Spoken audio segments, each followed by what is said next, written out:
The Word of God is alive and powerful, sharper than any two-edged sword, piercing even to the dividing asunder of the soul and spirit and of the joints and the marrow, and is a critic of the thoughts and intents of the heart. All Scripture is God-breathed and is profitable for doctrine, for reproof, for correction, for instruction in righteousness, that the man of God might be mature, thoroughly furnished unto all good works. Study to show thyself approved unto God, a workman that needeth not to be ashamed, rightly dividing the word of truth. 1 John 4:10, 16, and 19. In this is love, not that we loved God, but that He loved us and sent His Son to be the propitiation for our sins. And we have known and believed the love that God has for us. God is love, and he who abides in love abides in God, and God in him. We love him because he first loved us. 1 Corinthians 8:3. But if anyone loves God, this one is known by him. Exodus 20, verse 6. By showing mercy to thousands, to those who love me and keep my commandments. Nehemiah 1:5. And I said, Pray, Lord God of heaven, I pray, O great and awesome God, you who keep your covenant and mercy with those who love you and observe your commandments. Mark 12:30 and 33. And you shall love the Lord your God with all your heart, with all your soul, with all your mind, and with all your strength. This is the first commandment. And to love him with all the heart, with all the understanding, with all the soul, and with all the strength, and to love one's neighbor as oneself, is more than all the whole burnt offerings and sacrifices. John 15:10 and 14. If you keep my commandments, you will abide in my love, just as I have kept my Father's commandments and abide in his love. You are my friends if you do whatever I command you. Before we start our Bible study ni ining adlaw, ato karon nga gamiton ang prinsipyo sa 1 John 1:9. The rebound technique kon gikinahanglan man. Panalang kanimo dili pa magtotoo ang imong buhaton, dili ang imong pagsugid sa imong mga sala, kung dili paggamit niya ng imong kabubuton sa paghimo sa labing manungdanong desisyon sa tibuok mong kinabuhi. Ang desisyon sa imong pagtuo kang Ginoong Jesucristo ingon nga imong personal nga Dios ug manluluwas. Acts 16:31 na kanayon. Believe on the Lord Jesus Christ, and thou shalt be saved. Let us pray.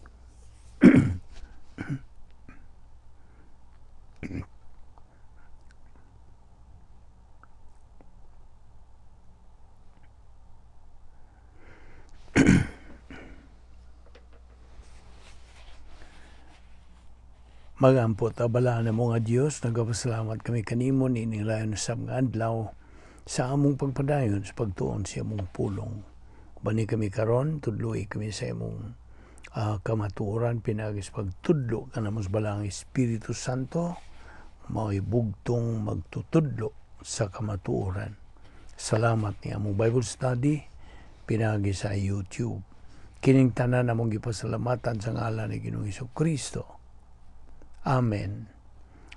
Mayong adlaw sa tanan natong mga subscribers, mga higala, mga igsoon diyan ni Kristo, our fellow believers. Welcome once again ning atong adlaw-adlaw nga pagtuon sa pulong sa Dios, aniya pa kita magadupot ni ining atong uluhan, the dynamics of the spiritual life, life beyond Gnosis. Una sa tanan, the very power nga mo'y nakapabanhaw ni Ginoong Kristo sama ra kining maong gahom that will resurrect the church atol sa pagsakgaw. Now, between the resurrection sa atong Ginoong Kristo ug sa resurrection sa simbahan, mao ang labing gamhanan nga gahom, the greatest power in the whole universe. Kaya naman diha ang pagka-omnipotente sa Diyos Kamahan, pagka-omnipotente sa Diyos nga Anak, o pagka-omnipotente sa Diyos Espiritu Santo. Now, unsa ito tawag sa plano sa Diyos ni adtong daan nga pagisaad? Ang plano sa Diyos ni adto gitawag kadto og ritual plan of God. Apan dinhi sa atong kapanahunan ining bagong pakigsaad in the New Testament, ang plano sa Diyos gitawag na og protocol plan of God. Ako kang pangutanon pag-usap, unsay but pasabot sa pulong nga protocol? Well, it is the standard rule. Okay? A right thing done in a wrong way is wrong. A wrong thing done in a right way is wrong. A wrong thing done in a wrong way, wrong. Only a right thing done in a right way is right. That is what we mean by protocol. Ug mao kana ang protocol, the standard rule niya sa Dios. Now, balik ragutan niya atong gihisgutan na taon-taon naman, no? Bahin sa election, sa pagpili.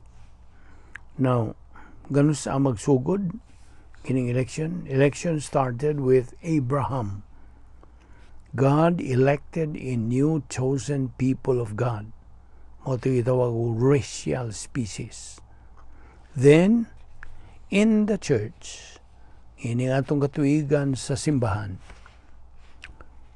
election happened related na karon to a new species, new creature. Now, in the Old Testament, yadtong daang pakigsaad, si Ginoong Kristo was in the form of the Shekinah glory. Now, unsa man kini Shekinah glory? Mao kini ang pagkahimong unod sa pulong, meaning si Ginoong Kristo became flesh ug siya mao ang Shekinah glory. So kining Shekinah glory nagsugod gyud niadtong pagkahimo nga unod, became flesh ni Ginoong Kristo. He was the Shekinah glory because he was the Word. Okay, and the Word was made flesh. So mo nang he became incarnate. He became flesh. He was the Shekinah glory. Now, in the New Testament, ning atong panahon, bagong pakigsaad, the Shekinah glory anaa sa sulod sa matag magtotoo. Yes, it's inside every believer right after sa pagkabanhaw ni Ginoong Kristo. Timan niigid na. Now, paminaw. Ang Shekinah glory, aniya kanato, tagsa-tagsa nato ka mga magtotoo, ubos nining katuigan sa simbahan. We are the church age believers. Apan paminaw, ang gahom ni ining Shekinah glory cannot be experienced without the believers taking in the mind of Christ. Kung wa siya pagtuon sa pulong sa Diyos, wala. This power is not enlivened, wala. Way paglihok ning maong gahom. The power of the Shekinah glory, kung balikon, cannot be experienced without the believers taking in the mind of Christ. 1 Corinthians 2:16. Kining atong gitunan. Gitunan nato kining huna-huna ni Kristo. Hinumdumi na dito sa daang pakigsaan ang mga Hudiyo sa ilang pagpadong sa yuta sa saad. Bagulbol kini sila. They were complaining, they were bitching. They did not use the faith to drill. Ug mao nga sila gipanton, gidisiplina. They were punished. Ang uban kanila gipamaak sa mga bitin, mga has. So, ang Dios mimando kang Moises to make a symbol of a snake and put it on a pole, butang sa kanang sabay poles binisaya, kanang tukon, inon lang nato gipabutang sa tukon og sikin sa mga tong motutok niini, mutan-aw niini, will be healed, maayo og maluwas.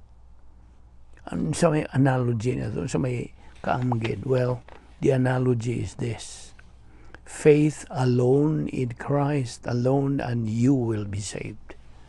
Mao kana ang kaamgid. Now, in the church age, ining atong katuigan sa simbahan, ang tanang mga magtutuo bag-o na nga mga kaliwat, new species and new creature, bag-ong binuhat. Karong mga lawa, bisag si kinsang tao nga mutuo kang Ginoo Kristo, mahimo nga simbahan. He becomes the church. He may be a Jew or from any race. Why pili? Now, in our time and age, in atong panahon, ang kaluwasan pinaagi lamang sa pagtuo lamang kang Kristo lamang. Sabtag yun na. Ang imong pagtuo sa kanang magbubuhat, nga si Ginoo Kristo may magbubuhat. Di man ni katong tetragrammaton nga Yahweh. Yahweh, G-H-W-H, Yahweh. Now, kini kong pulong nga Yahweh, this is the tetragrammaton. This cannot be pronounced in the Old Testament. Dili nila mabungat dito sa daang paghisaad. O mao kadto ang gisulti sa Dios ni Yahweh, I am who I am. Now, in the Old Testament, sa diha nga ang mga tao mutuo kang Ginoo Kristo, muhimo sila sa ilang mga ritual. Kay kadtong ilang pagbuhat sa mga ritual, mga kanang seremonyas, kadto gitawag og shadow Christology. When they sinned, they did rituals. Mukha ito ilang gibuhat. Lahi na karon sa atong panahon. Kay karon, we simply close our eyes and name our sins. Acknowledge our sins. We confess our sins. That's the rebound technique. Now, sayod na ta, ingon nga mga Kristuhano, ang kaluwasan karong panahon na pinagi lamang sa pagtuo lamang kang Kristo lamang. All believers had been given a spiritual gift. Giyatagan ang matag magtutuo sa espirituhanong gasa, kauban sa kapatan ka mga butang nga gihatag, gisangkam sa Dios niya ng panahon sa pagkaluwas sa tao. Now, what is the purpose of our spiritual gift? Unsa may tuyo? In my case, God the Holy Spirit give me this spiritual gift of evangelism. Na unsay tuyo ang maliko pangutanan nimo, unsay tuyo sa atong espirituhanong gasa? Tubag for us to use, execute. But we can only use it as we continue to advance spiritually.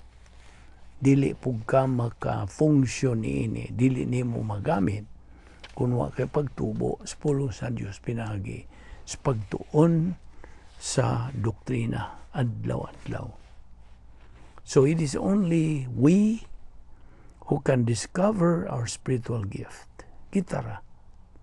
We can only discover it kung kita nagapadayon sa pagtubo diha sa grasya kay balo kang Hesus Kristo, pagtubo sa doktrina. Akong balikon, sublion ako sa paingon nimo nga kining great power experiment is only true atol sa unang pag-andi ni Ginoong Kristo din sa kalibutan and during the church age. So during the period of the Jews, ang espirituhanong mga gasa limitado lamang sa pipila ka mga magtotoo. In the church age, every believer is given a spiritual gift. Di man mao na diferensya. Apan subo palandungon nga labihan sa kadaghang mga kasimbahanan karon niini nga itong panahon nagdahom nga ang mga magtotoo magkakabot sa ilang espirituhanong pagtubo kung mag-alagad kunuhay sila sa ministry or outreach kung sa diha. No, that is not true. It is spiritual growth first before Christian service.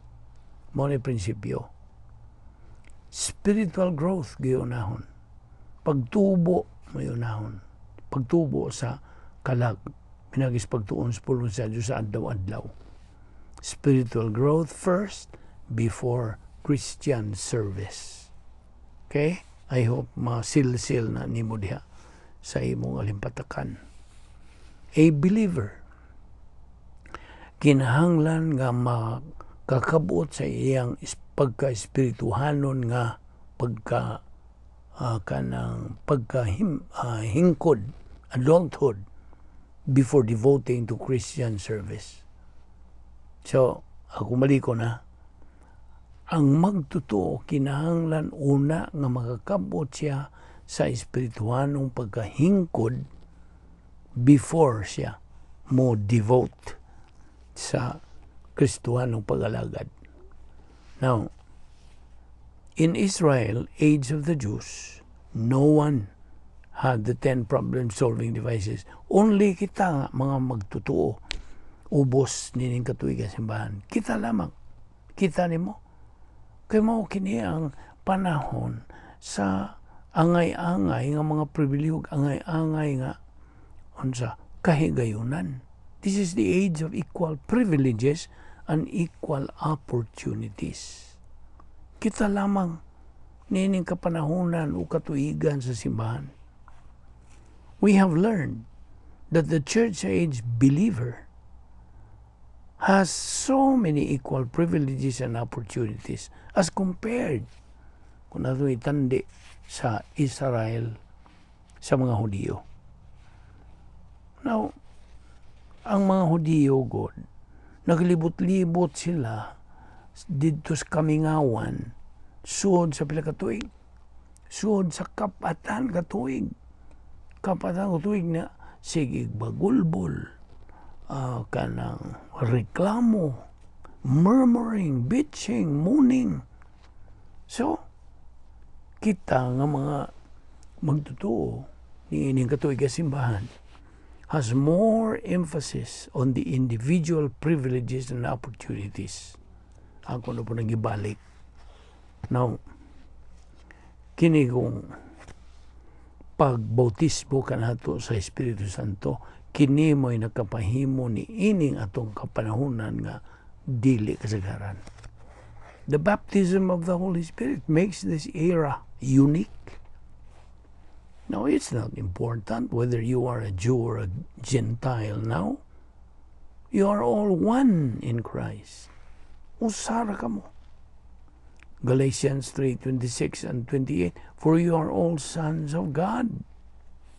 Ang atong mga pribilehiyo o mga kahigayunan, pantay-pantay mo na igingon sa Tagalog. Angay-angay, equal in our spiritual living. Idumdumigin ni kanunay. There is no more distinction between Jews and Gentiles. Wala na. Paul was a Jew by race. But he was born in Rome. Dito siya matao sa Roma as he was a Roman citizen. Now, gigamit siya sa Diyos sa pagsaksi nga sa mga hintil. Mga hinungdan nga si Pablo was in the divine decrees to be so. O pa magita maka-tukbil bayan ng divine decrees, no? So, kinigod mo ni mga nasud na sa kasaysayan inunta sa spiritual timetable, divine timetable sa Dios. O si Pablo nasud na dito sa mga divine decrees. No, dias Galacia 2:9 nagkanayon diha, Barnabas and Paul went to the Gentiles. So it's important to reach the stage of a developed personal sense of destiny. So it is Bible doctrine that is very, very essential to a believer. Without it, unsa may puruhan. The tendency is we use our emotions. And by that, we are in trouble. And we're gonna have a confused life. Dili kini mao ang nasud sa dynamics of the spiritual life. Kung din ni tao sa munong, ningalawaw katong ipadayon ni ugma. Ayaw sipyat sa pagsunod niini sa atong pagpadayon sa pagtuki bahin niining the dynamics of the spiritual life, the life beyond Gnosis, bagampo ta. Amahan namong langit nun, salamat nining laing higayon nga imong gigahin alang kanamo sa pagtuon sa imong pulong. Hinahot nga katong among gitunan karon mahimong dugang sa napundo na nga doktrina nga niya sa mong kalag and the right lobe of the mentality of our soul. Thank you, Lord, for all of these things sa imong pagsangkap kanamo nining mana nga mo'y kanunon sa among kalag. Now, ng kini mahimong panalangin sa among pagpadayon sa among espiritual ng kinabuhi. Ubos sa imong grasya. Salamat niya mong Bible study, pinagi sa YouTube, sa Vic Balbido Evangelistic Ministry, naot nga kini mahimong kadugang sa among napundo nga mga kamatuoran. Kining tanan among gipasalamatan sa ngalan ni Ginoong Hesukristo. Amen.